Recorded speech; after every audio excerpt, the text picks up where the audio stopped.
What's up, everyone? We're back with another episode of Inside the Multiverse. Thank you so much for listening. My name is Carlos. I'm here with Matt and Brad. How's it going, guys? Things are going great here. How's everything going with you guys? Going good. Can't complain. Yeah, so we haven't had that much news. I was throwing around a few different ideas in my head of what we can do, and then something came up from the Hollywood Reporter.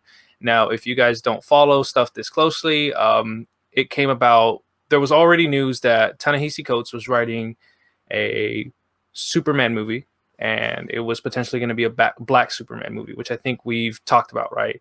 That there was going to be an African-American Superman, and what were the possibilities? Was it going to be Val Zod, Calvin Ellis? Who was it going to be? What it kind of was going to look like. So this new article from the Hollywood Reporter, which I have here, I'm going to read off real quick.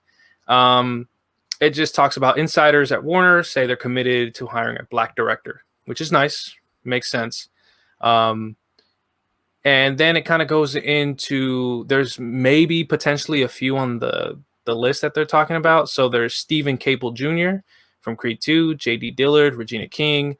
And I even think there was mentions of, I can't find it at the moment, but Barry Jenkins. So there's a lot of names that are kind of floating around, which makes sense.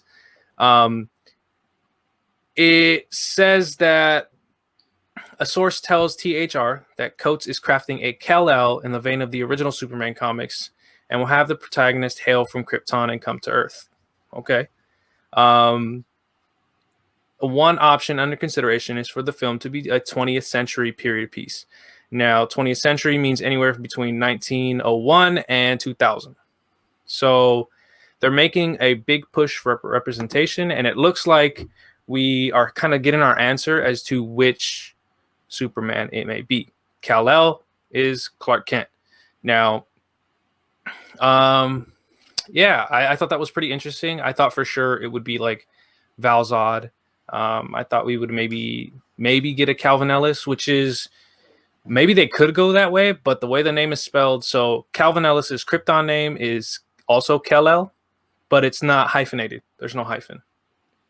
So maybe they could do that, but the way the THR article states it, it has like it hyphenated, and I'm sure they would have specified if it was Calvin Ellis. So I think we are very likely going to get Clark Kent, Kal-El as an African-American man. So just kind of putting it out there. What do you guys think? How do you guys feel about that? Let's see. Matt, you want to go first? How do you feel? Yeah, I think it's a great thing. Partly because with everything going on in today's world, I think just getting as much diversity as we can is really important. I've always said in things that I've done in my personal life, diversity is like having a healthy meal. You know, when they say have a healthy meal, you want to have a whole bunch of different colors. You want to have your reds, your greens, all these different types of fruits and vegetables to make a healthy meal. And I think life's like that too. You want to have diversity. You want to have as much diversity as you can to have a healthy life, because then you're learning from other people, their experiences, their cultures, and it's going to make you a more well-rounded individual. And I think having that diversity in representation has been severely lacking in Hollywood and severely lacking in a lot of characters that we've kind of known and grown up loving. So to have a black Kal-El, I think is really important. And then also the fact that the character of Superman is an alien. He's from a whole different planet. And part of his character is feeling like he doesn't belong, trying to do what he can to fit in, to be accepted. And I think that's something that someone who is not a traditional white character is going to really be able to identify with. So I think having a black Kal-El kind of goes along the lines of what Superman represents in trying to, be someone that is accepted and someone that can, kind of blend in and adapt to what's going on. So I think it's just really important that that's happening. And I hope that's what does happen. I hope it is Kal-El, Clark Kent, the one that we know. So I'm all for it. I think it's really important. For sure. How about you, Brad? How are you feeling about this? I mean, I'm kind of more like in wait and see mode personally. That's how I kind of always am with these sort of castings. Because, Marvel has experience with this, doing like, as we call it, race bending with the castings. They did Nick Fury as Samuel L. Jackson. They did Heimdall as Idris Elba. They did Zendaya as Mary Jane. And then even DC has some experience with it too, with doing Jason Momoa. So, I mean, I think I'm kind of in like wait and see mode, and, you know, see what they actually do with the character before I, you know, like spark an outrage, like, oh, going in the direction. I need to see the story first and get more details before I really, you know, just, oh, you know, they're going with the wrong character. But I don't know that yet because I don't know the story. I don't know the plot details. So I'm just kind of in wait and see mode. Okay, for sure. So for me personally, I think, I don't know. I'm on one hand, I am feeling like Matt, like, hey, that's a good thing. Like, why not? Why not give it a try? And, you know, it would be great to see how that story unfolds. However, on the other hand, I am a little bit more cautious just about how is it all going to turn out? Is it going to, you know, play out well? And me personally, I think the thing that interested me the most, besides changing the character's race, because obviously that's going to inform the story, it's going to inform the character a little bit differently. You know, the character's going to have slightly different, just a slightly different background, and I don't think it's for the worse. I think it's for the better. I think it's going to be interesting. It's an interesting take. I think the most thing I'm a little bit nervous about is if it's a period piece.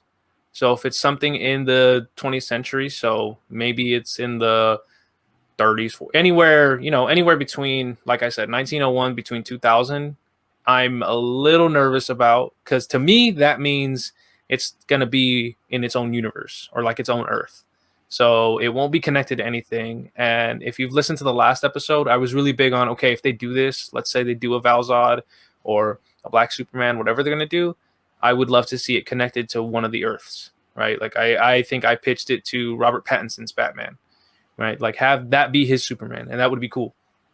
Doesn't look like it's going that way, and that kind of bums me out. I really want to see DC's characters connected, and it seems like they just don't want to do that, and it's fine. But other than that, I'm really interested just to see where this character goes. I think it's going to be super important if it hits, how big it's going to be for, you know, a certain, you know, for everybody. I think for everybody to see, you know, a different person as Superman. Not to mention Clark Kent, because that's big. You know, Clark Kent in pretty much every iteration has been, you know, a 6'5" white male with blue eyes and dark hair. Like that's just been who he is. And I think the bigger thing, and the reason why I really wanted to talk about this, is to kind of move into this whole idea of, like Brad said, is this race bending idea. Is changing the racial identity, the race identity, or, you know, the identity of that character. And is it a good thing? Is it a bad thing?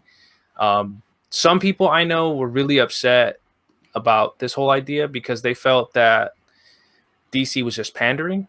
DC was doing this to right wrongs that they did towards Ray Fisher and how they handled his situation. And so there's that feeling. There's also the feeling that, hey, if you're making this, why not put up some characters who are already Black, you know, who already are African American, and who we can, you know, like the Steel. Like, why not make a Steel movie again? Why not make Vixen, or why not do something else? Because there are characters out there. And I think that's a fair question. So I kind of want to get your guys' feeling. Like, how do you feel when studio decides to maybe change the race of a character? And so since Matt went first, Brad, how do you feel? How do you feel about it? This idea in general right now. Do you mean like race bending in general, or do you mean like Superman, like specifically? I say take it any way you want, whichever way you want. Okay. I mean, personally, I think it depends on the studio a little bit, because I think Marvel is going to have a lot more confidence from their fans than someone like DC. Marvel, you know, they've had some hesitation on some of their castings, but I think they've also have such a good track record that their fans have more confidence in them. DC, on the other hand, it's a bit of a risk. Yeah. And DC isn't necessarily known for their great track record when making superhero movies. So I kind of get hesitation because, like, is this like the correct direction to go in? Like, when you don't really have like that many hits under your belt. So that's one point. And then the other point is like, is like making the character being played by a different race, is that changing the identity of the character? Or are you just looking for the best actor or actress possible? Yeah. Those are some good points. What about you, Matt? How you feeling about this whole idea?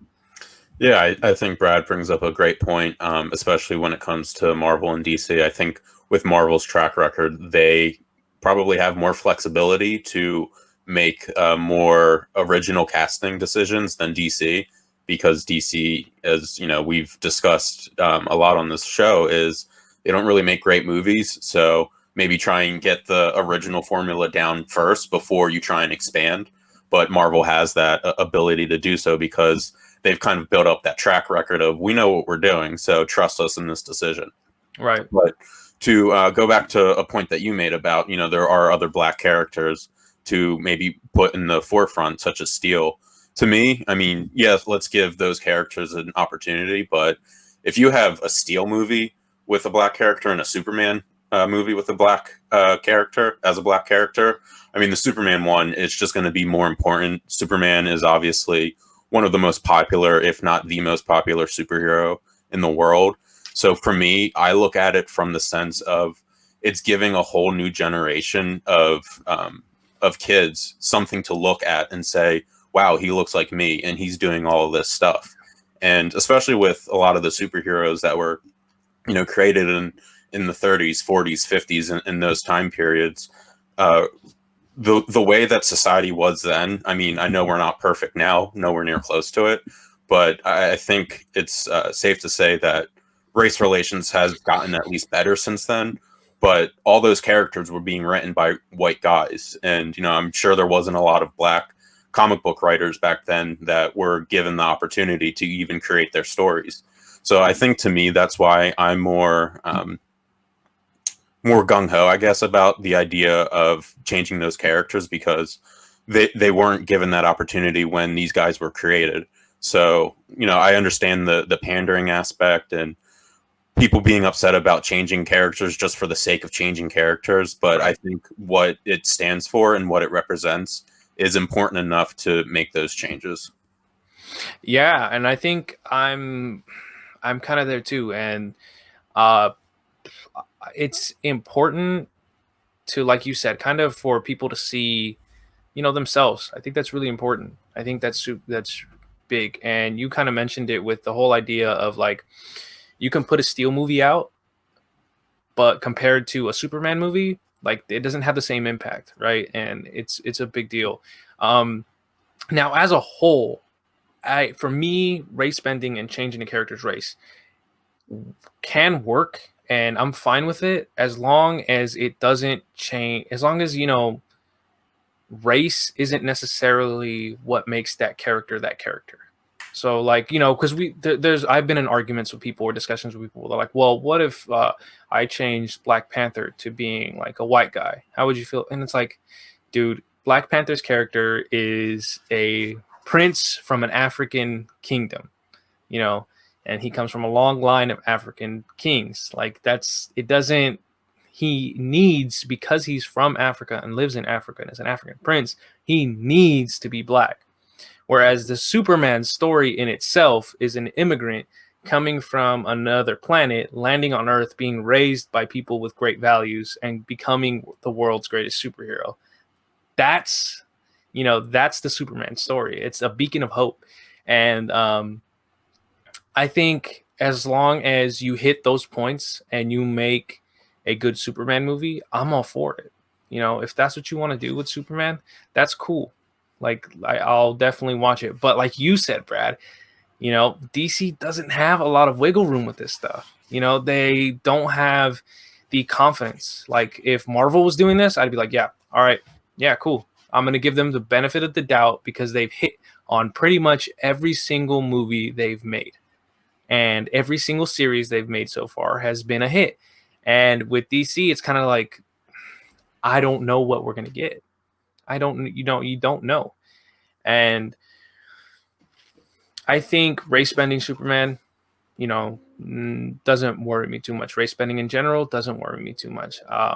I get upset at people that really get, up in arms over it. And it mainly, unfortunately, like, you may not want to realize this, but if your one like thing is like you want to keep these characters white, you may want to think about why that is. Just do a little bit of like, why do I feel like that? And just think about it critically, because if that's your issue, you may have some other things going on, dude. Right? Just I'm really interested in this whole idea because, I mean, there's a few different. I mean, it's come up before. Like, what if they, changed Batman, right? What if they race banned Batman? Like, I know a lot of people fan cast Idris Elba as Batman, and he would kill it. Like, he'd knock it out of the park, right? And is there any maybe characters besides, like the King T'Challa that you maybe would say, like, DC wise, that like you'd have a hard time with that one? Like, Matt, you got any characters that you might have? It's funny that you asked that, because I was thinking of asking that same question, and Batman was the first one that came to mind. Oh. And partly because of, whether it would be seen as questionable or not. But, one of Batman's nicknames is the Dark Knight. Now, if they made Batman black, would that become an issue? So that was kind of where I was going with my line of thinking. But I don't really know if there's a superhero that I can think of from DC that, to me, would kind of be off limits in terms of changing their race. Because, as you said, with Superman, it's an immigrant story. So, I mean, really, you can have any race kind of be Superman. With Batman, I mean, there are plenty of kids who aren't white that come from rich families, and, their parents could come out of any theater and get shot and killed.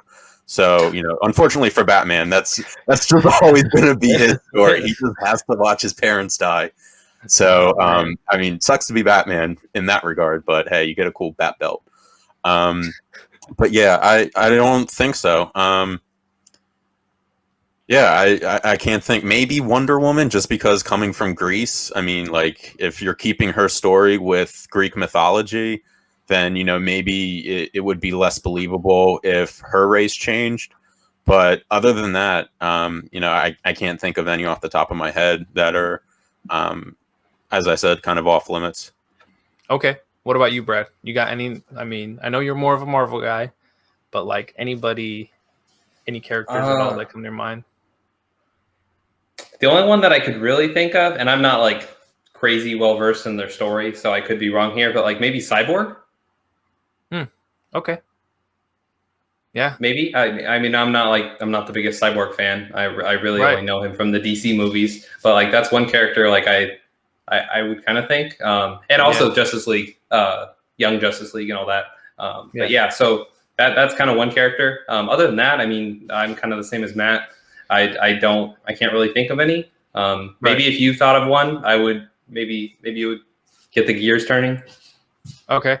I mean, for me, it's funny that you bring up Cyborg, because it's kind of the same situation where it's like, because Cyborg was made as a black character, it is a little hard. And I think I would be a little annoyed if they were like, oh, it's going to be played by some white dude. I'd be like, that's not Cyborg. Are you telling me this is a different Cyborg? Maybe I could get on with that. But if it's not like, so that's a really good one, which I hadn't thought about before. And I think what's interesting, and some people have brought it up, is like, okay, so if you guys remember, the whole thing with Ray Fisher was how he was treated by, why can't I think of his name? Why is his name? Joss Whedon. Joss Whedon. Yeah, Joss Whedon. Thank you. It was how he was treated by Joss Whedon and Jeff Johns, right? So I don't know how much DC Comics each of you guys have read in the recent past, but in New 52, they had introduced a new Wally West, and he was Wally West, and he was black. and he was black. And it was something that I thought was interesting, that I was really into. And then Jeff Johns got a hold of the comics and said he wanted to take everyone back to their traditional like roots, right? You can kind of see where I'm going with this, traditional roots. And so what he did was he retconned Wally West, this Wally West, to be a Wallace West from another side of the family, and brought back the original white, red-haired Wally West. And things like that are why like people get mad at DC for making these choices. It's like I get the upset. Like, why are you just gonna make this? It's the feeling of, especially I'm not, African American, but I can see where the feeling of like, oh, are you just doing this just because you've done African American characters in the past like badly? Which in some sense they have. They've disrespected them really badly in terms of pushing Wally West to the side, pushing Cyborg, kind of moving him all over the place, not really respecting him, the things they did. I'm just really, really hoping that this is coming from a good place. Okay, I want to ask you guys another question because I saw this. What do you think? Do you think this is in any way a response to Sam Wilson becoming the new Captain America? Like, what are your thoughts on that, Brad? Like, I know I'm putting you on the spot, but so that's one topic someone brought up. Like, I feel like this is just because Sam Wilson is now Captain America. I mean, I could definitely see that being DC's response. I hope it's not, because I think, like you said, that's not rooted in good intentions. However, I don't know, maybe they watched, Falcon and the Winter Soldier, and they saw like, wow, like everybody's talking about like this Black Captain America, like, Marvel's they're really shaking things up, and, maybe they decided to go in that direction themselves. Now, I don't think that is the case, because, Michael B. Jordan, he's been trying to, kind of spearhead this Black Superman movie for quite a while. I believe we got Ta-Nehisi Coates as the writer before the Falcon and Winter Soldier even came out, if I'm not mistaken. Mm-hmm. So I'm really hoping that this is rooted in good intentions. That maybe that's too optimistic. Maybe I'm being a little bit foolish, but that's what I'm going to choose to believe. Fair enough, Matt. How do you feel about that? Yeah, I think I'm kind of in the same boat as Brad. I mean, we've talked before how my opinion is DC was trying to copy what Marvel was doing in terms of their movies. So now they're like, oh, fuck, now on top of all the good shit they've done, now they're doing this. Like, all right, we'll do it too. Like, it's hopefully not what it was like in their, their behind the doors meetings and coming up with their movie ideas. I hope that this is coming from more of just a pure and good intentional decision, not just a kind of knee-jerk reaction to, shit, we got to keep up with Marvel because they're doing this better than us now too. So I mean, it's unfortunately when it comes to things like this, entertainment and things that kind of rely on revenue, I mean, it is logical to think that they might be willing to do whatever to make money off of their product. But I hope that with something as serious as this is this topic, that they're doing it for the good intentions, as Brad said. Yeah, I agree with both of you. I really hope it's not like a catch-up game. I hope they're not playing catch-up. I hope they're just doing it because they want to, and they feel like they can make a really good story out of it. Now, another point that I think is very interesting that I was thinking about was like, is this going to have the same impact as, let's say, if this was, so in Earth 2, Val-Zod, he only becomes Superman. It's very Peter Parker, Miles Morales. It's he only becomes Superman after his Earth Superman dies.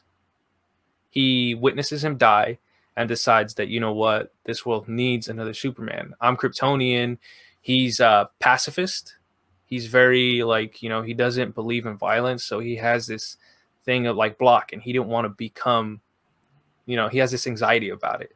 So my question would be is like, how much more powerful would it have been if they would have been able to establish this universe, give us who knows how many, Superman movies with a Clark Kent have this guy pass away, and now a new Superman, as Val Zod or whoever it may be, takes his place, and he is an African American man. Like, which one is going to have the most impact?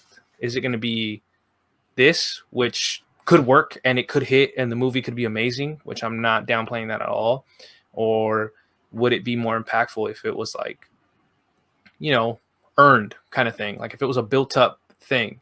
Matt, what do you think? Like, how do you feel about me ranting that a little bit?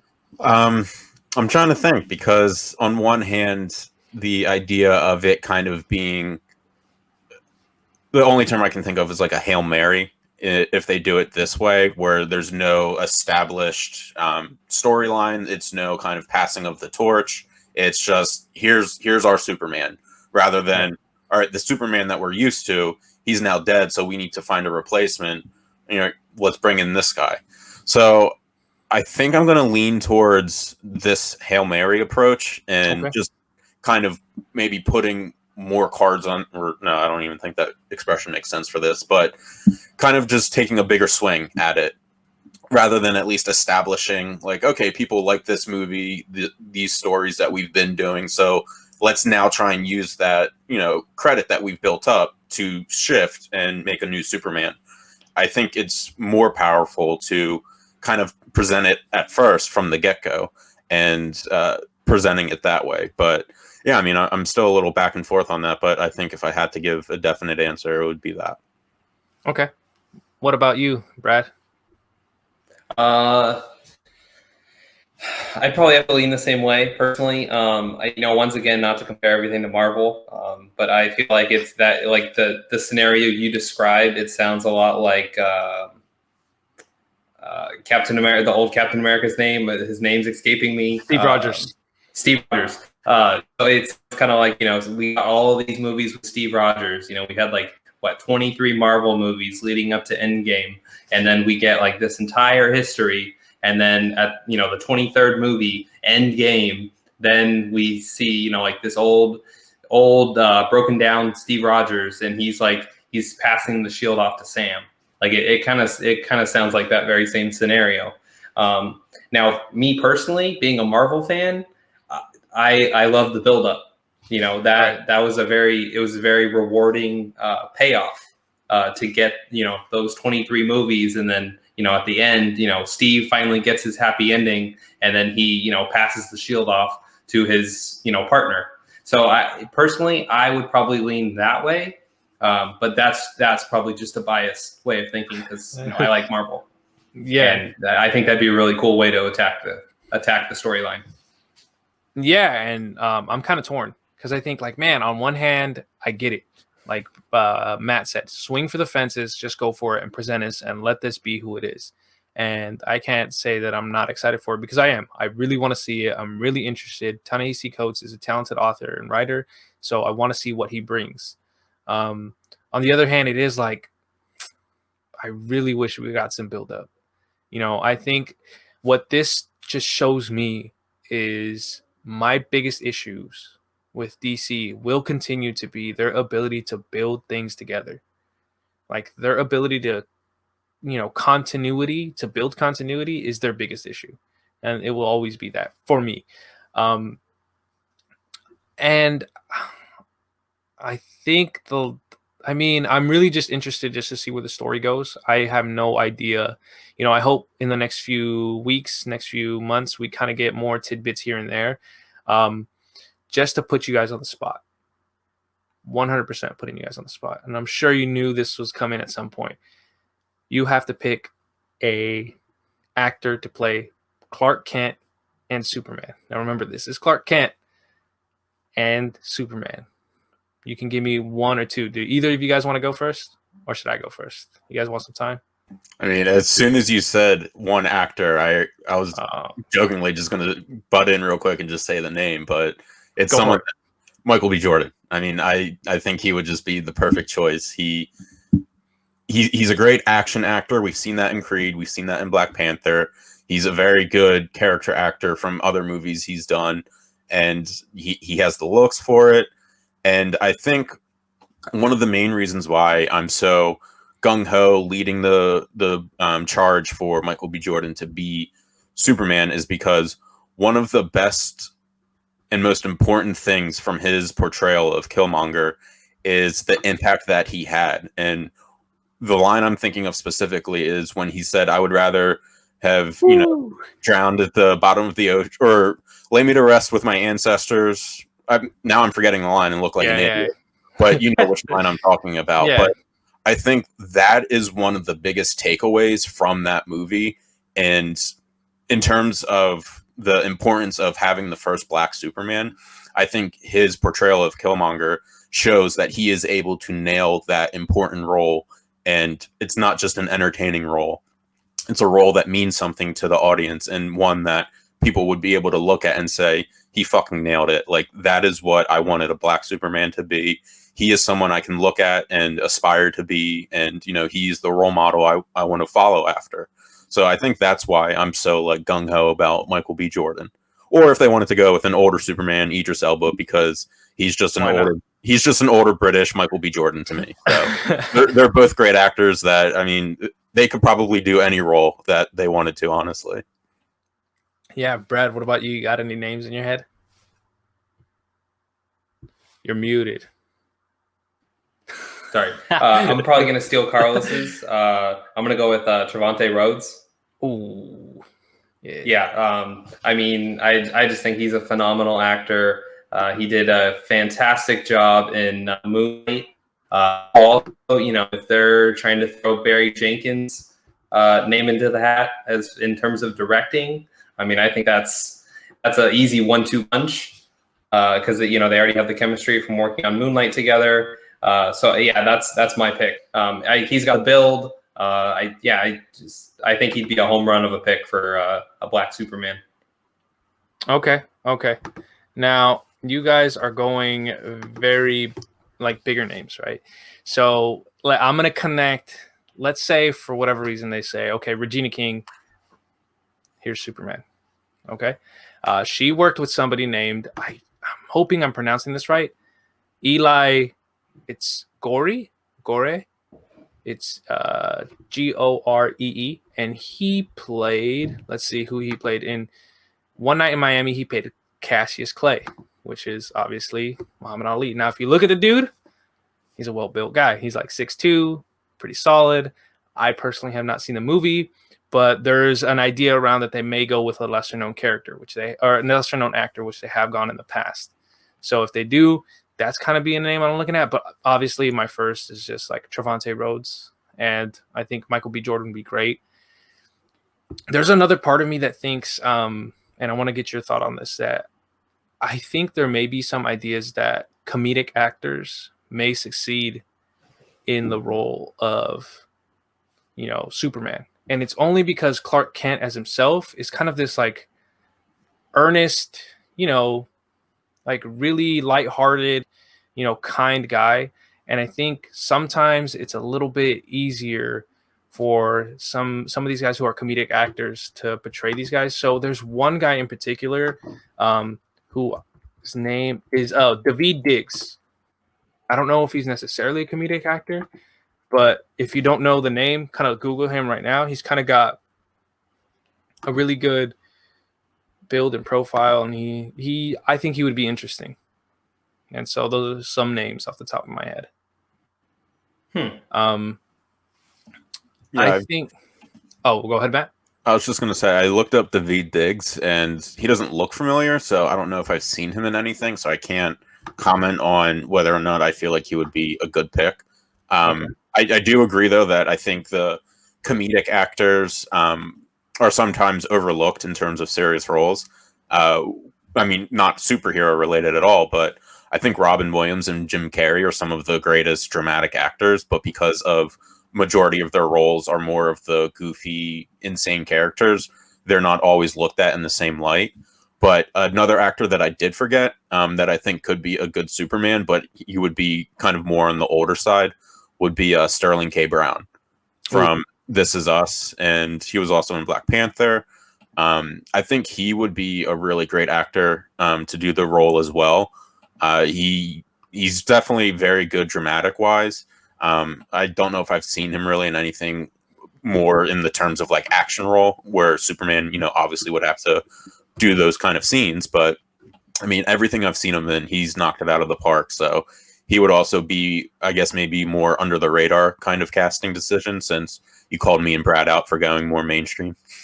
I'm gonna throw one from Black Panther. So since you went Michael B. Jordan, which I think would be home run if they announced that, I'd be like, yeah, let's see it. I think an interesting one would be Winston Duke, who plays M'Baku. He's a big guy, but it's not overly, muscular.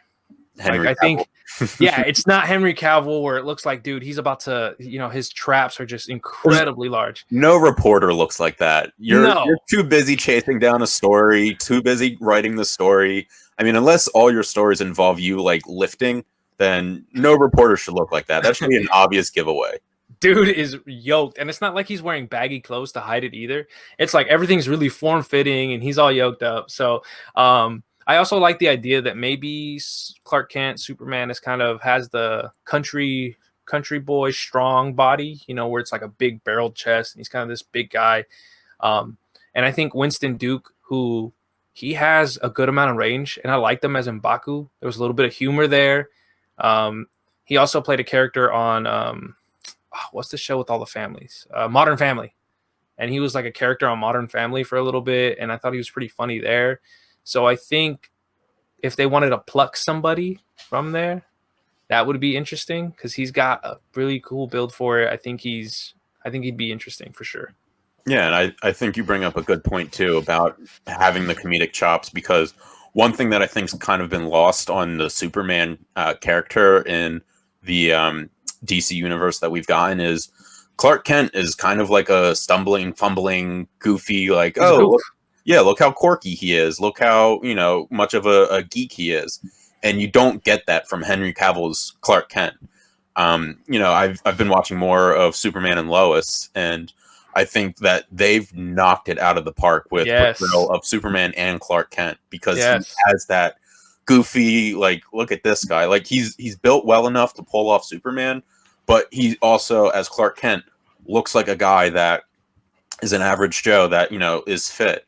And I think me and you, Carlos, have discussed in the past that, for me personally, I think aside from Tyler Hoechlin, I think Brandon Routh really got kind of screwed over with what happened with his Superman storyline. I think he was a really great Superman and Clark Kent. And in other projects he's done, he's shown that he has that kind of comedic aspect that you would need for Clark Kent. And the perfect example of that is him as Ray Palmer on Arrow. Because I think a lot of that character was a little similar to Clark Kent in his goofy, like, real corny kind of character. So I think he probably should have gotten more Superman movies and should have had more of an opportunity. But I think, like I said, you brought up a good point that you need someone to have that ability, and I really don't see that from Henry Cavill. I don't think he has that in him. So, Brad, did you think of another name, or are you like all? No, I thought of possibly Jonathan Majors. Ooh, I have to look him up. We're Googling time. Jonathan Majors. So he was in, I don't know if you guys watched Lovecraft Country. He was the lead in that. And then he's also playing Kang the Conqueror in the MCU. Oh, interesting. Okay. So we're plucking more MCU people. I like it. He has like kind of like that. I feel like he has like that country strong body, like you were talking about. And then in Lovecraft Country, he kind of, I wouldn't say he's like a total like geek, but I think at some points he kind of does have like that kind of like stumbling kind of personality. So I don't know. I think he'd be interesting. I like it. There's a few pictures on here where he's in some glasses. Okay, I can see that. All right. I like that pick. That's actually a really good pick, because I think that's one thing that's just missing, and I hope Ta-Nehisi Coates and the director just nail is the personality. Because there's deliveries and lines that Superman says where, in Tyler Hoechlin's version of it, that first line where he's in that suit, the kid tells him, "Oh, nice suit, mister." and he says, "Oh, thanks, my mom ate it." Right? Like it's just this. That's who he is. That's him every day. Like, you know, when you see him anytime on that show, you see him interacting with like anybody from the outside, you see that that's really him. Like just the way he holds himself. So I hope they nail that. And if it's going to be Kal-El, if it's going to be Clark Kent, nail that and make sure that that's the most important thing to me, is just nail that personality and let's go for it. So do you guys have, you know, we're going to cut this a little short. Do you guys have any other like comments or points on like anything that we've talked about today? The only one that I can think of is when kind of looking up this topic, just because I wanted to try and be more well versed in it, is I found out that Magneto wasn't, and this is completely changing gears, but Magneto wasn't always Jewish, which I didn't know. Growing up from the cartoons and the movies, I mean, he was always portrayed as being a survivor of concentration camp and his parents, but he wasn't originally written as a Jewish with a Jewish background. It was something that they changed later on in his character. So that was just something that I thought was interesting, because I just always assumed that he was of a Jewish background. Yeah, that is really interesting. Now, that's interesting because it stuck around. Like people really liked it and stuck around. Could you imagine if this idea of a like Black Clark Kent is a hit and it sticks? Like what that's going to do to a certain group of people. Like, and you guys know exactly who I'm talking about, how fucking upset they're going to be. And I think that's one of the things that I'm most excited about. I want to see these people pissed, because I'm going to be sitting there enjoying it. Like, oh my God, look at this Superman. He's awesome. As long as the movie's great, right? Like, this is great. And those people are going to be hating it. And I can't wait. Brad, you got anything else for the day? No, I think we touched on everything I wanted to touch on. All right. Well, that's going to be it for us today. Thank you all for listening. You can go ahead and go follow us at IT Multiverse. I didn't screw it up because I thought about it. That was the first time I ever got it right. On Twitter. We also have an Instagram, which I don't remember the handle off the, right off. There's a lot of underscores in it. Yeah, there's a lot of underscores. Just check it out. We post some stuff on there. So yeah, come and follow us. Let us know what you think of the episode. And if you haven't checked out any of their other ones, go back and listen. And thank you guys very much for listening. And we'll see you guys next time. See you guys next time. Happy Mother's Day to all the mothers out there. Yeah.